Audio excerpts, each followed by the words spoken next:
With Earth's last defensive line breached, the alien fleet's approach was unimpeded.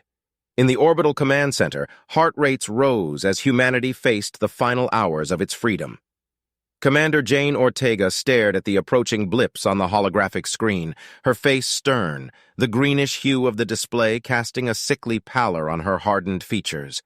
Her jaw clenched, her fingers tightened around the edge of the console. She was acutely aware of the dozens of eyes upon her, awaiting direction. "Status report," she demanded, her voice echoing through the command center, a tower of steel and glass orbiting thousands of miles above their besieged home planet.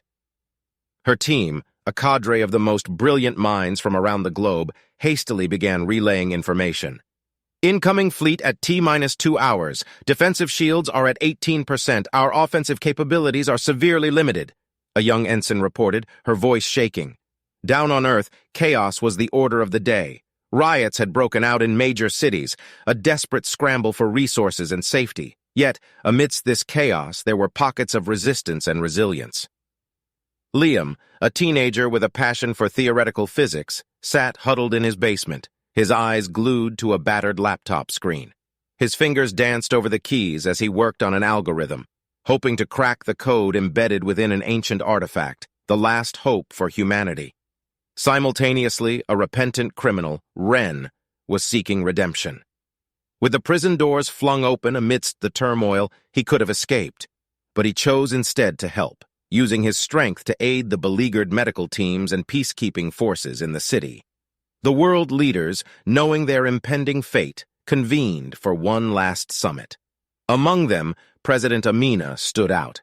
Her calm demeanor, despite the looming catastrophe, inspired and united the panic-stricken leaders. As the minutes trickled down to the alien fleet's arrival, a sense of finality washed over the world. Yet, in that despair, humanity found a spark of unity, courage, and indomitable spirit. The world wasn't just going to roll over and surrender, it would fight till the end. And so, they prepared for the final stand. Against the backdrop of an impending alien invasion, humans from all walks of life mustered their strengths, banded together, and faced the approaching storm. They were not soldiers, but civilians, scientists, leaders, and criminals, each one rising to the occasion, demonstrating what it truly means to be human. In the face of the greatest adversity ever faced, humanity revealed its true colors, resourceful, resilient, and above all united. Whether the battle was won or lost, one thing was clear: humanity would not go quietly into the night. They would meet their fate head-on, not with despair, but with hope and resolve, fighting for every last moment of freedom. As Earth's defensive perimeter succumbed to the alien onslaught, their path to our home was laid bare.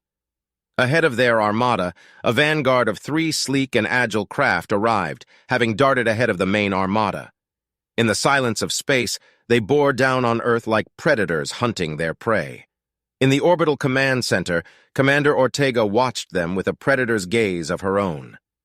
"Shields up," she ordered, and the station hummed as a shimmering blue barrier enshrouded it. Her next command echoed in the silence. "Weapons, stand by." The station's armaments bristled with anticipation, the chilling whisper of their readiness cutting through the mounting tension. "Satellites, online," Ortega's voice resounded, and an intricate web of steel and fire woke amidst the stars. Earth's formidable line of defense, a halo of deadly satellites, awaited her orders. She pointed at the closest enemy ship on the holographic display. "Target Alpha." A crosshair glowed around the doomed ship.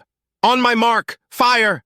Brilliant lances of energy streaked from the station and its satellites, converging on the target. The enemy vessel erupted into a silent ball of fire, its remains hurtling away as space debris. "Target Beta!"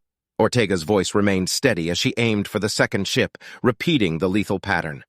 The explosion echoed its predecessor's fate.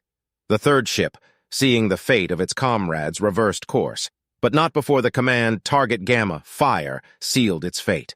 The last of the vanguard fell, giving humanity its first victory.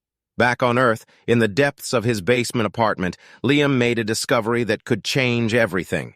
His hands trembling with excitement and fear, he packed the ancient artifact and his laptop into a backpack. There was no time to waste. He had to reach the Griffith Observatory. He could get his message to the Orbital Command Center from there. Emerging onto the chaotic streets of LA, the reality of his mission hit him. He was jostled by terrified civilians and opportunistic looters.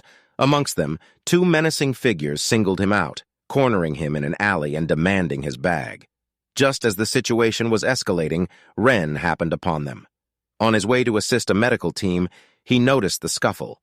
He heard the boys' desperate pleas about an alien artifact, about a message that could end the invasion. The brutes laughed it off, one of them sneering, "Looks like the kid's been watching too much sci-fi." The other reached for the bag again. "Maybe we should take a look at this alien artifact." But Ren intervened, stepping forward, his towering figure casting a shadow over the thieves. "I'd reconsider that if I were you," he growled, his voice low but threatening. The thugs, taking in Ren's imposing presence, decided that discretion was the better part of valor and backed off, disappearing into the chaos. Breathing heavily, Liam looked up at his savior. "Thank you," he stuttered, then added quickly, "I need to get to the observatory. I can stop this." Ren surveyed the panic around them, then glanced back at the young man. He took a moment, a gruff sigh escaping him. "Well, we'd better get moving then, kid.